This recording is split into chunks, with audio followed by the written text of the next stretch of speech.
Amen. Praise the Lord. Mga anak, apo, good morning muli. Na ito yung ibibahagi ko na naman sa inyo. Ngayon, unahin ko muna kayo pag kumusta. O ano na ang ating mga kalagayan ngayon, mga anak, apo. Praise the Lord na tumigil na yung malakas na hangin at ulan. Kaya habagan tayo ng Panginoon ngayon na wala ng ulan. Nawa tuloy-tuloy na Panginoon. Nawala na kaming sagabal sa aming paggalaw sa mundong ito. Upang kami ay magpatuloy o na magtamasa sa iyo araw-araw. Pamagitan ng iyong mga salita sa araw-araw namin na pamumuhay. Kaya praise the Lord sa iyo, Panginoon. Alleluia. Kaya ngayon mga anak, apo, good morning sa inyo lahat.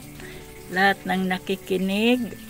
Magandang araw na ngayon sa lahat sa inyo at mabuting kalusugan at habagan kayo ng Panginoon na tayo ay sa mabuting kalagayan o mabuting sitwasyon, mga anak apo, mga nakikinig, mga bagong subscriber ko o mga nagpalo sa page ko. Sure, shout out sa inyo lahat. Love ko kayo. Kaya salamat sa ating Panginoon na ngayon ibahagi ko yung kanyang kapanganakan.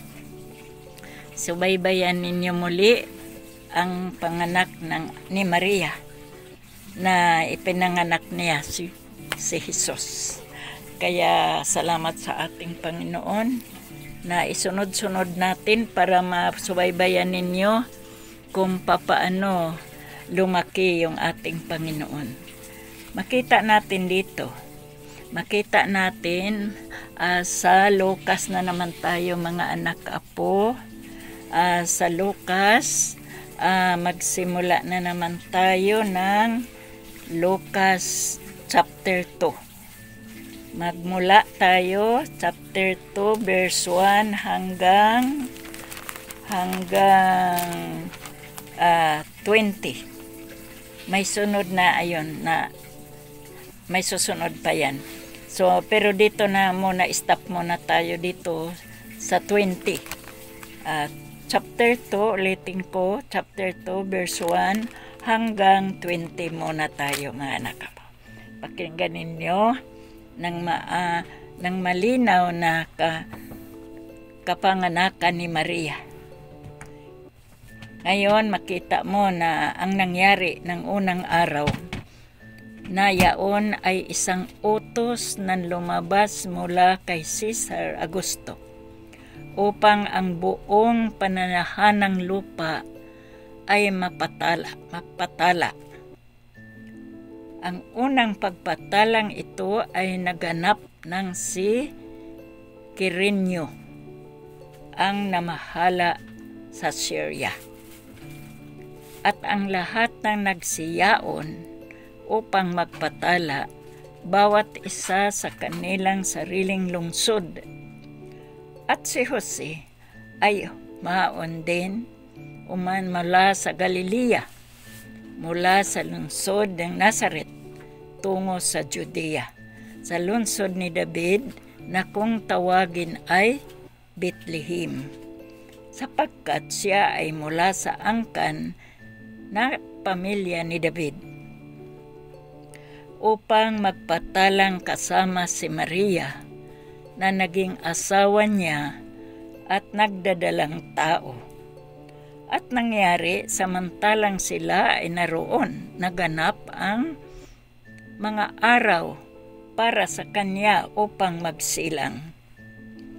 At isinilang niya ang kanyang anak na lalaki, panganay, at kanyang binalot siya sa mga tila at inilagay siya sa isang sabsaban, sapagkat wala ng lugar para sa kanila sa bahay panuluyan. Oh Lord. Amen. Praise the Lord. Kaya makita muli natin at may mga pastol sa lupain.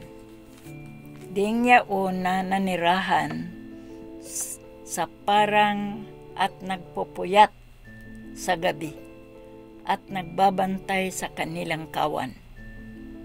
At isang anghel ng Panginoon ang tumayo sa harapan nila. At ang kaluwalhatian ng Panginoon ay maliwanag sa palibot nila. At sila ay nangatakot ng lubha.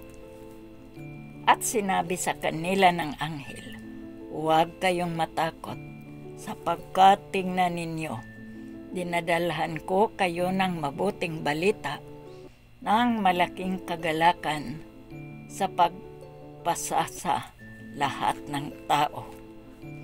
Sapagkat ang tagapagligtas ay ipinanganak sa inyo ngayon sa lungsod ni David, na siyang Kristo ang Panginoon. At ito ay maging tanda sa inyo, na sumpungan ninyo ang isang sanggol na nababalot ng tila at nakahiga sa isang sabsaban. At biglang nakisama sa anghel ang isang karamihan ng makalangit na hukbo. Nagpupuri sa Diyos at nagsasabing, "Luwalhati sa kataas-taasan sa Diyos, at sa lupa ay kapayapaan sa mga tao ng kanyang mabuting kaluguran." Amen. At nangyari na ang mga anghel ay lumayo sa kanila, nagpasalangit. Ang mga pastol ay nangag-usapan na nagsabi, "Magsiparoon nga tayo ngayon sa Bethlehem at tingnan natin itong bagay na nangyari na inihayag ng Panginoon sa atin." At sila ay dala-dalang dumating at natagpuan nila kapwa sina Maria at Jose at ang sanggol na nakahiga sa sabsaban. At nang nakita nila ito, inihayag nila ang hinggil sa salitang sinasabi sa kanila tungkol sa sanggol na ito. At ang lahat ng nakarinig ay nagsipagtaka tungkol sa mga bagay na sinabi sa kanila ng mga pastol. Datapwat ingatan ni Maria ang lahat ng bagay na ito. Pinagbulay-bulay ang mga ito ang kanyang puso. At ang mga pastol ay nagbalik na luwalhati at pinuri ang Diyos dahil sa lahat ng mga bagay na kanilang narinig at nakita ayon sa sinabi sa kanila. Amen. So sa sunod mga anak apo, ito naman isunod natin yung kanyang kabataan na tinuli na yung Panginoon. Pinangalanan na siya. Tinuli na siya. Sa sunod na naman yon para kumpleto yung kanyang pagkakapanganakan na bilang nang ipananganak siya doon sa sabsaban. Na kawawa yung Panginoon natin, di ba? Kung maalala natin na siya ay nasabsaban lamang dahil wala ng lugar kasi kung saan man sila magpunta yun sa mga lugar kung saan ipanganak si Maria. Wala na kasing lugar kaya wala na silang natuluyan. Kaya ang nangyari doon na lang sila sa sabsaban.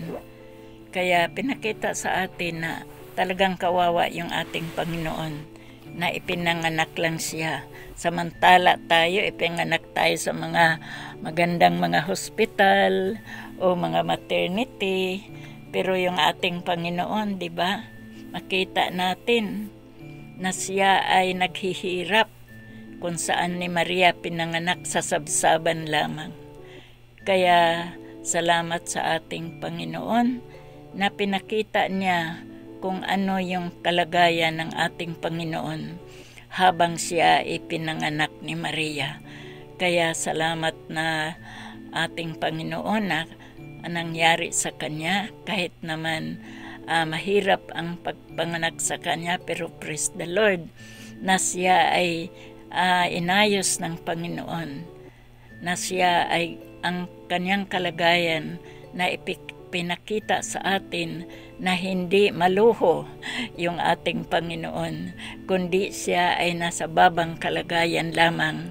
Kaya ito yung dapat natin tularan, mga anak apo, na mapakumbaba tayo sa mga katauhan, hindi tayo maging mga palalo o hindi tayo maging mga mataas na puso, kundi tayo ay makapumbabang puso na gaya ng ating Panginoong Hesus, na siya ay sinilang lamang sa isang sabsaban.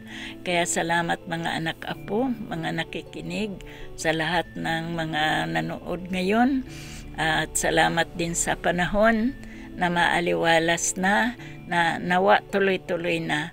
Kaya tuloy pa rin yung ating mga panalangin, mga anak apo, tinugunan ng Panginoon. Dahil lahat tayo sa buong bansa, nananalangin tayong lahat na ang lahat na nangyari sa mundo ay inaayos na ng ating Panginoon, na siya talaga yung ating pag-asa, na lahat ng pangyayari sa mundo, sa Panginoon lang tayo lumapit at dumalog sa araw-araw upang manghinaing sa Kanya, na kung anuman ang mangyari ng mundo, Panginoon lang talaga ang ating tagapagligtas.